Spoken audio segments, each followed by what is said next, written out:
அனைவருக்கும் டீசா சுரேஷ் பாபுவின் அன்பு வணக்கங்கள். அனைத்து தொழில் முனைவோர்களுக்கும் ஒரு பெரிய அதிர்ச்சியான செய்தி என்னென்னா, மின்கட்டணம் உயர்வு. ஏற்கனவே கடந்த 2 ஆண்டுகளாக நம்ம மின்கட்டணத்தை குறைக்க சொல்லி பல கட்ட போராட்டங்களை, அதுவும் குறிப்பாக கடந்த ஆண்டிலிருந்து 8 கட்ட போராட்டங்கள் நம்ம நடத்தியாச்சு.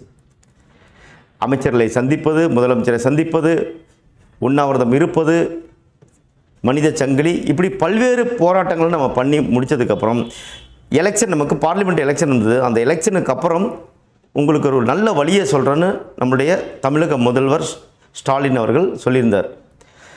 இதை நம்பி ஏதோ ஒரு விமோசனம் கிடைக்கும் அப்படிங்கிறது தான் எல்லா தொழில் முனைவோரும் எதிர்பார்ப்பாக இருந்துச்சு. ஆனால் இப்போ மறுபடியும் 4.85% வீடுகளுக்கு மற்றும் வணிக நிறுவனங்களுக்கு எல்லாத்துக்குமே அதை ஏற்றியது வெந்த புல்ல வேல் பாய்ச்சுற மாதிரி. ஏற்கனவே தொழில்துறையினர் போட்டியாளர்களை சந்திக்க முடியாத சூழலில் இருக்கிறாங்க. இன்னும் திருப்பூர் போன்ற வெளிநாடுகளுக்கு ஏற்றுமதி செய்யக்கூடிய தொழில் துறை இருக்கக்கூடிய இடங்களில் பார்த்தீங்க அப்படின்னா மற்ற நாடுகளோடு நம்ம போட்டி போட முடியல. காரணம், உற்பத்தி செலவு அதில் மிகப்பெரிய பங்காற்றி இருக்கிறது இந்த மின்கட்டண உயர்வு. இதை குறைக்க சொல்லி தான் நம்ம ஏற்கனவே பல கட்ட போராட்டங்கள் பண்ணியும் எலெக்ஷனுக்கு அப்புறம் நம்ம பார்க்கலான்னு வழக்கமாக சொல்லக்கூடிய அந்த பதிலை நம்பி மீண்டும் நம்ம ஏமாந்துருக்கோம் அப்படிங்கிறது தான் நம்ம இந்த செய்தி நமக்கு அறிவுறுத்துது. இன்னும் என்ன செய்கிறது? உண்ணாவிரதம் இருந்தாச்சு, மனித சங்கிலி போராட்டம் இருந்தாச்சு, அமைச்சர்களை சந்திக்கிறது, இப்படியே தொடர்ந்து பல கட்ட போராட்டங்களை வேறு வழியின்றி இதை சகிச்சுக்கிட்டு தான் போகணுமா, இல்லை இந்த தொழிலை விட்டே வெளியில் போகணுமா அப்படிங்கிறது தான் தொழில் முனைவோர்களுடைய எண்ணமாக இருக்குது. இது தொழில் முனைவோர்களுக்கான பிரச்சனை மட்டும் அல்ல. இதை ஆழ்ந்து பார்த்தீங்கன்னா இதுக்கு பின்னாடி தமிழ்நாட்டில் மட்டும் ஏறத்தாழ 2 கோடி பேர் தொழிலாளர்கள் இந்த தொழில் முனைவோர்களை சார்ந்திருக்கிறாங்க.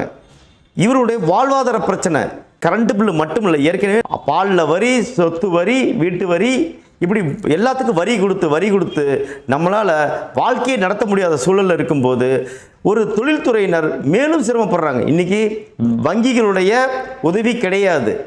கொரோனாவுக்கு அப்புறம் இங்கே வங்கிகள் உதவி இல்லாமல், தொழிலை சிறப்பாக செய்வதற்கு அரசினுடைய உதவிகள் இல்லாமல் செயல்படுத்த முடியாமல், இன்றைக்கி நம்ம எலெக்ஷன் வந்தால் அன்றைக்கி கிடைக்கிற 1000, 5000 அல்லது இவங்க கொடுக்கக்கூடிய இலவச திட்டங்கள் நம்பி தான் இன்றைக்கி மக்கள் வாழ்ந்துட்டு இருக்கிற மாதிரி தான் ஒரு சூழல் இருக்குது.